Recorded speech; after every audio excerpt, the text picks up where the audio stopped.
শ্রী শ্রী ঠাকুর শ্রীরামকৃষ্ণ এবং শ্রী শ্রী মা সারদা মুনিকে প্রণাম জানিয়ে শ্রী শ্রী মার মুখনিসৃত রসিক চূড়ামণি শ্রীরামকৃষ্ণের দুটি ঘটনা পাঠ করছি।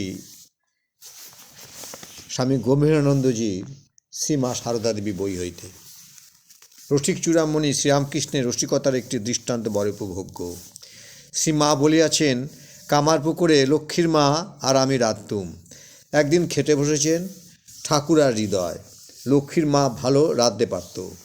সে যেটা রেঁধেছে খেয়ে বলল, ও রিদু, এ যে রেঁধেছে এ রামদাস বদ্যি। আমি যেটা রেঁধেছি খেয়ে বললেন, আর এই ছিনাথ সেন হাতুড়ে। লক্ষ্মীর মা হলো রামদাস বদ্যি আর আমি হলাম ছিনাথ সেন হাতুড়ে। শুনে হৃদয় বলছে, তা বটে, তবে তোমার এই হাতুড়ে বদ্যি তুমি সব সময় পাবে, গা টিপতে পা টিপতে পর্যন্ত ডাকলেই হয়। রামদাস বদ্যি তার অনেক টাকা ভিজিট, তাকে তো আর সব সময় পাবে না। আর লোকে আগে হাতুড়কে ডাকে, সে তোমার সব সময় বান্ধব।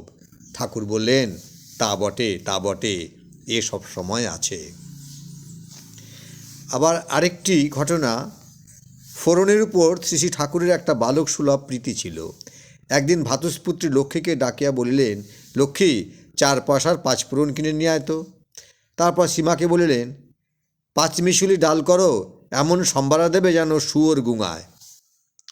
আর একদিন তিনি শুনিতে পাইলেন ভাতৃজা রামলাল জননী শ্রী মাকে বলিতেছেন যে ঘরে 5 ফোড়ন নাই, সুতরাং ফোড়ন ছাড়াই রাঁধিতে হইবে।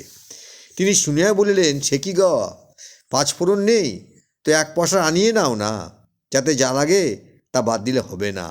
তোমাদের এই ফোড়নের গন্ধের বেন্নুন খেতে দক্ষিণেশ্বরের মাছের মুড়ো পায়েসের বাটি ফেলে এলুম, আর তাই তোমরা বাদ দিতে চাও।